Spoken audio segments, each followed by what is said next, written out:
All right. Let's see if we can get on. Let's see if we can get live. We should be able to get live on here. Hey, what's up, guys? So, I should be able to,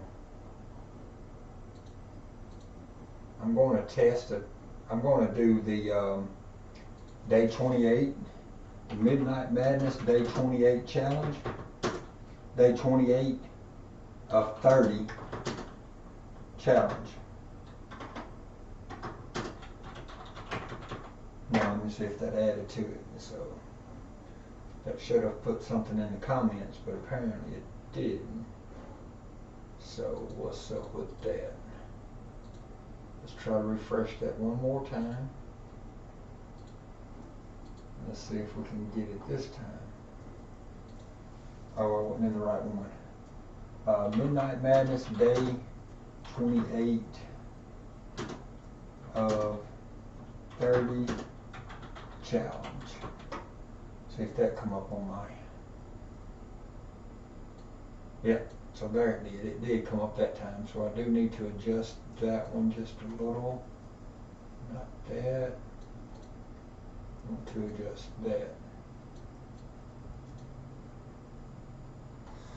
So I have part of that closed off.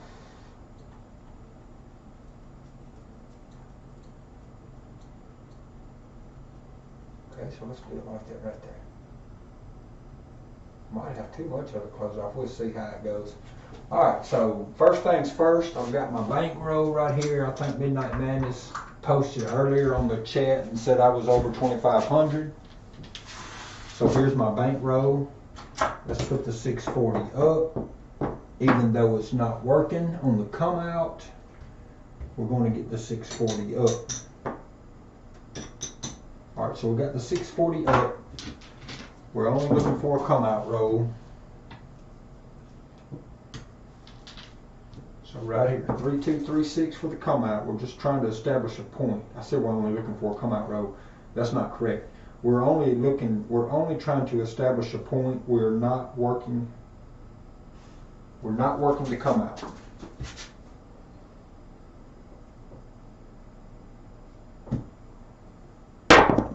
All right, so we got a 314.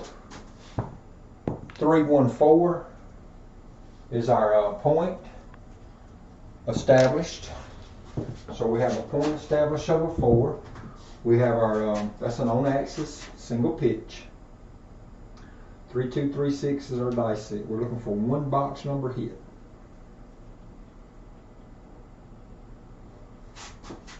So dice are out.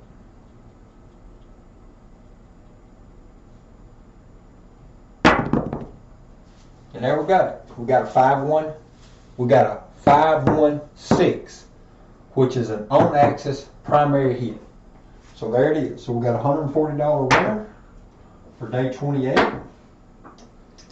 For day 28 out of 30, we got a $140 winner.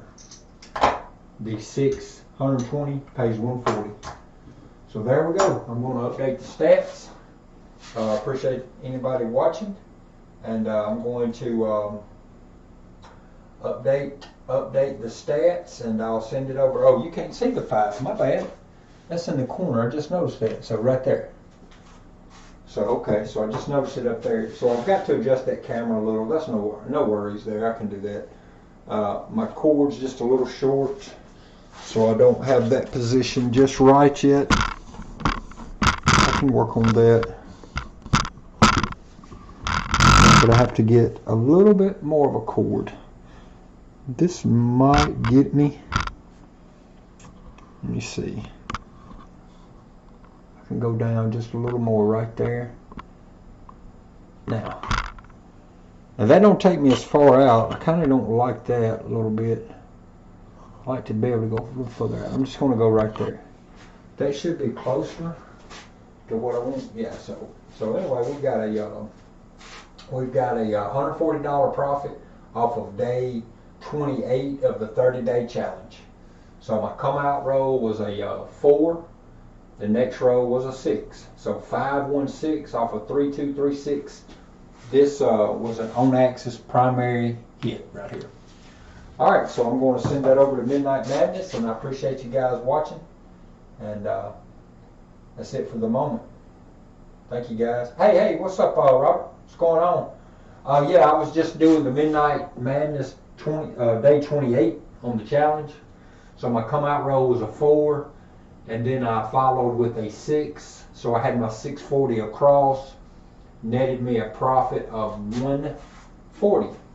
Yep. So that's where I stand right now, and I'm going to maybe catch back up later and do a little practice session. I haven't been able to run a good practice session in a while. I've been really extremely busy, but I wanted to get this day 28. I wanted to get the day 28 in so that Midnight Madness could update his spreadsheet. Because earlier in the group he said that I was sitting like at some people hadn't given him day 28 yet. So that's where I stand, and I'll be back later hopefully. And if not, I'll catch up with you guys later. House looks good. Oh yeah, well that if you're referring to the porch maybe that I was working on, that wasn't actually mine, but I was doing that for someone. If that maybe be what you're talking about. Yeah, I think that's going to be what you're talking about. That deck I was building. Yeah, so I've did a couple of them in the past few weeks, and I just started the last one that I posted on there. I believe Saturday or Friday. Yeah, Saturday, where I had finished the floor. That was just for for someone relatively close. Just hey, Midnight. So you're there. So did you see Midnight? I was getting ready to type it over to you. So I had a come out roll of a 4, followed by a 6. So $140 profit. I'm going to put it out. I'm going to put it in the. I'm going to edit the video and put it in. Because I've got right now it says day 27, but day 28 will be $140 profit. $140 profit. And I'm going to put today's date on it. I always like to date my videos.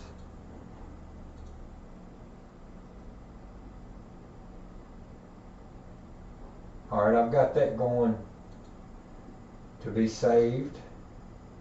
And yep.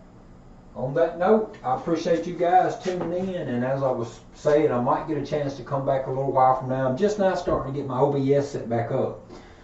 I was fortunate in a matter of, my camera, my Logitech camera that I purchased. This is a $199 camera. So it malfunctioned. So I called in to the company because when I bought the camera, they didn't offer me any kind of protection plan through Best Buy. So when it did malfunction, Best Buy told me to call into the company because Logitech would do their own warranty claim. So I did, and once I called them and they did what they needed to do, and they determined that the camera was bad, and they sent me a replacement.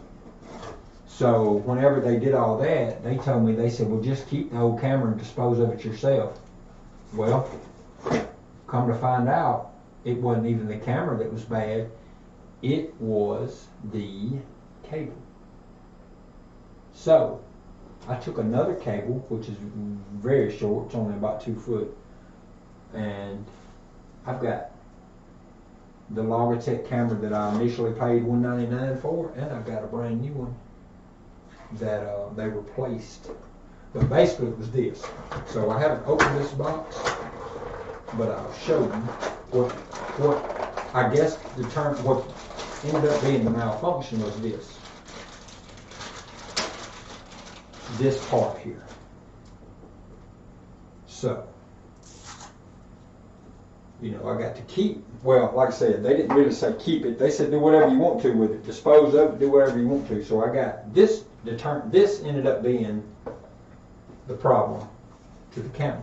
So I've got a replacement camera, cable and all. And I've got the original camera. I just had to put a new cable on it myself. So now, that was so now I got another camera to set up right here. But I was trying to get a third. I've actually got two, but this will make number 3. And then my phone, I've got a. Of course, I can plug my phone up and use it as a camera too. Yeah, I'll send it to you. I mean, yeah, I'll definitely send it to you. I've got to do a little bit of work on my OBS. Everything's out of whack because this whole system went down. The laptop, the camera, everything. Yeah, OBS is cool to work with, but yeah, everything went down. So my tower went out and my camera went out both. So Cyber Power is the name of the tower I had, and I had a protection plan on it, and it was within a year's warranty anyway. It was within a manufacturer's warranty anyway, but they replaced the tower for no charge. I mean, the full tower, because it had malfunctioned, the camera malfunctioned, so Logitech replaced the camera, Cyber Power replaced the tower, but when I did that, I lost everything. The only thing that I lost is all my work that I had done, like my OBS and everything like that. I didn't really have any. I had a few videos and stuff saved on there. On that, it was nothing really of major importance. Everything that was really on there had went to YouTube. So all my videos was already posted to YouTube anyway. So I really didn't lose any files or anything. I didn't have anything stored up on that computer. The one thing I did lose was the little receiver, the little unifying receiver for the mouse and keyboard that I had bought extra. So instead of me ordering a brand new set for mouse, keyboard, and the little receiver to make it work, because I had these, I still had the mouse and the keyboard, but I forgot to pull the receiver out of the old tower when I turned it in. So I went online and ordered this one because it said it matches this, and it comes in today, and now it won't work. So that was like 23 bucks just for this little unifying receiver, and it won't operate it. So I'm gonna send that back because it will not operate this. So now I get to read today, but it says it's for this number here. The number that's on here is an M8185, and it says it's supposed to work. But then I go to looking it up on Logitech's website, and it says if my devices don't have the little unifying, which is the little orange star-looking symbol, it says if your devices don't have that symbol, they're not going to be compatible with this receiver. But in the description when I bought it, it says these do work. But anyway, it won't work, so you got to figure out something there. But I'll get that took care of because the little receiver was 25 bucks. I could have bought the whole keyboard package and all for like, what was it, 35 maybe? I could have got the new keyboard, the new mouse, and the little receiver for 35, and I was like, I'm going to save 10 or so bucks just by using what I already have. Okay, cool, Robert. You got a new Dell laptop? You almost got it ready? Awesome, that's awesome. So I have a little bit of, okay, right there. I'm going to go right there with my, I think that right there will be fine. I just got to do some work to my OBS. I like that OBS. It just takes a little time to set it up and getting all your sources pulled in. And so yeah, so one camera I had was my, I always used my phone in front of a green screen just so I could come on and do a little bit of, put whatever background I wanted in the background. So I haven't went back and set that one up yet. So maybe that's what I'll do with this camera because I was using my phone. But I can use this one now to set it up. But one thing I have to do, I have to clean out the rest of this room and get it turned into a functioning game room. Because right now it's mostly, I barely have room to get on this one side of my table. And I want to be able to work all the way around my table and be able to shoot from the other side, shoot from the other end. I really want to shoot, either turn my table around so I'm up here on this side of the table. The bets are easier to place when you're up on the top side. It's easier to handle the all tall small. It's easier to mark the numbers. It's just, I don't use a lot of the horn numbers here. So I need my board turned around or I need my table slid out from the wall. I can't get over to the other side of the table because I've got it so packed up in here. Oh yeah, you'll be up there. No doubt. But on that note, I'm going to cut off for a few minutes, and like I said, I might or might not get a chance to come back in here in a little while. But I'm going to go in the house for a little bit, and see what's happening. And then, oh, just let me go ahead and tell you this. So I just, last Wednesday, when my oldest daughter turned 16 in August, she got her license last Wednesday, and I surprised her with a car. It was a used car, a '09 model Toyota Camry. 5 days ago, right? Yep. She was excited, ecstatic. Today, coming home from school, she hits the deal. So, you know, and she called me. She's like, I hit a deer. And of course, she's okay, and her little sister's okay. They're not injured. The car still runs, but man, it messed it up. Took it on over to the body shop to get an estimate on it, and it's $2,500 worth of damage. So I'm like, man, how in the crap? But anyway, talked with the insurance agent, and they said, oh, that's comprehensive, so that will not cause your rates to go up. You know, you do have a deductible, so. But anyway, so I got to go in and do some stuff on that, figuring out a little bit more to that, and then maybe or maybe not, I'll try to get back out here in a while. But I appreciate you tuning in. I appreciate you guys hanging out with me. And on that note, Chili from O-Town and Dice.